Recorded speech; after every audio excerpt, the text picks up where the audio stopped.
Hey everyone, in this video I'll show you how to check and how to capture what we call FREB logs. FREB is an old acronym for failed request tracing rules. So I'm running right here the web app environment. This is a platform as a service inside Azure. And I'll click on settings, or you can click on settings right here.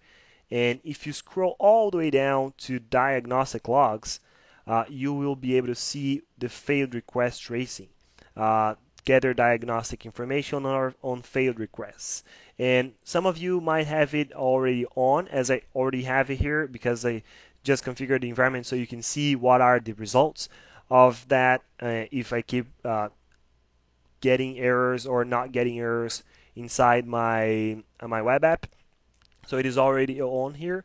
And to see what is actually generate, what that tool generates, you can go to troubleshoot and you can go to FREB logs. And if you click on go, you'll be redirected to what we call Kudu site.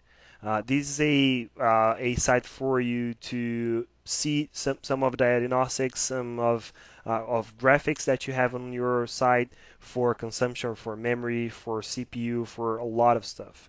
So I have just opened here, and a lot of folks, they keep on here. They just see what is going on. Okay, so I have a get verb, and it came as a 500. On my case, it's basically 200 and a few 403 that I could generate with a very big time taking. So this is really a situation that you should investigate on.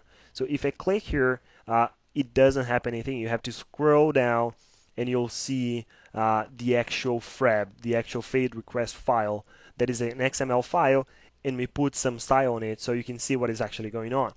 Right here you can see what is the warning, where we were, and you can see what is the module name, that is the directory listing module. And if you scroll down, I'm on number 320. If you all scroll down, this is what happened with these requests on the server side. So it's 300 and something, 320. And I can see the module name here. I can see the notification that it gave me, the HTTP status, the error code, the operation completed successfully, and all details of that request. The same thing will happen if I scroll all the way up again and click on a 200, for example. And on that 200 is a directly listing module as well that failed. Let me get another one with a little time taken here and see if it is different. So, okay, so it's a directly listing module as well. It was forbidden on 403, and you can see the details of the process, what is the site number inside the IIS, inside that platform, the time taken, the final status, and the failure reason. So status code. So it failed because of the status code on 403, again 249. So this is a great way for you to see what is actually going on inside your application, inside your deployment, and then you can collect more information about what is going on, and then you can tackle those problems based on logs that you can see.